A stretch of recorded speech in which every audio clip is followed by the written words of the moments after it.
ሶስቱ ወንድማማች ፍየሎች በድሮ ጊዜ በአንድ ወንዝ አጠገብ ይገኝ የነበረ ተራራ ላይ ይኖሩ የነበሩ በጣም ሲበዛ ብልጥ የሆኑ 3 ወንድማማች ፍየሎች ነበሩ።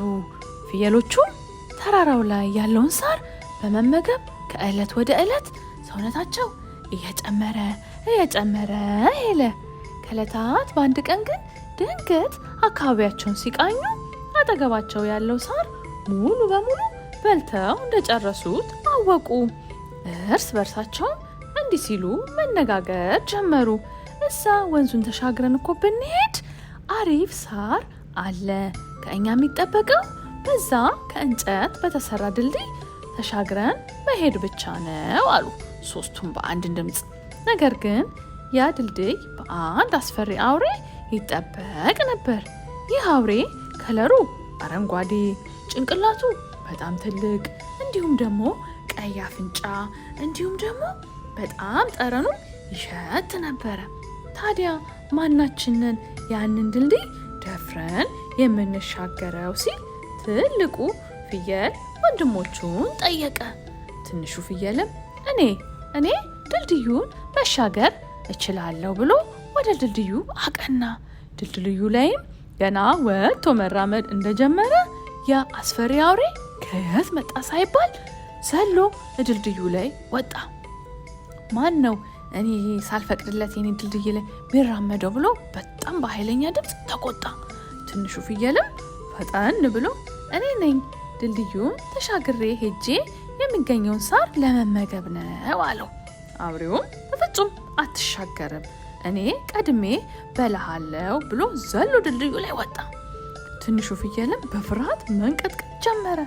ግን ምን ማለት እንዳለበት ስለሚያውቅ ፍርሃቱን እንዳያውቅበት ፈጠን ብሎ እንዲህ አለው፣ እስቲ ተመልከተኝ፣ እኔ እኮ በጣም ትንሽ ነኝ፣ ብትበላኝም እንኳን አላጠግብህም።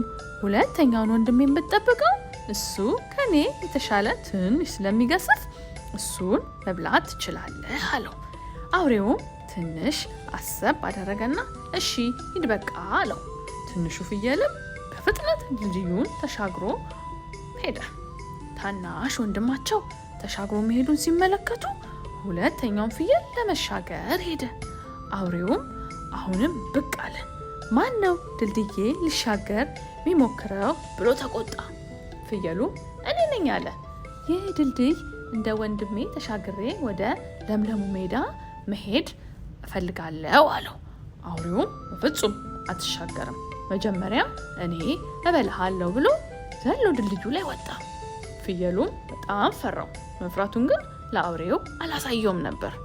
ወንድሜን ብትጠብቅ ይሻልሃል፣ እሱ ከኔ የበለጠ ግዙፍ ነው፣ ጥሩ ምሳም ይወጣዋል አለው። አውሬውም እሺ ብሎ መንገዱን ለቀቀለት።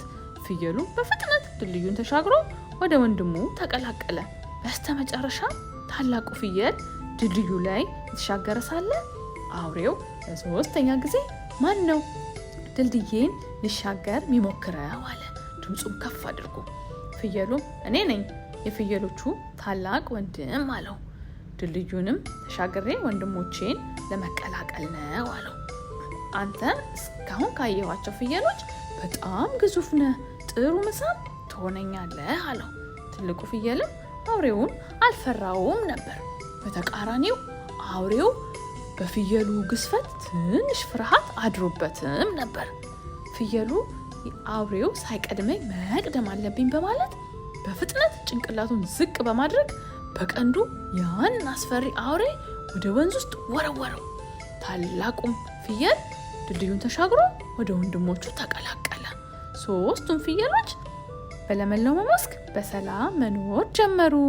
ልጆች የምንለቃቸው ቪዲዮዎች በፍጥነት እንዲደርሳችሁ ሰብስክራይብ ማድረግ እንዳትረሱ። ላይክ እና ሼር በማድረግም ለጓደኞቻችሁ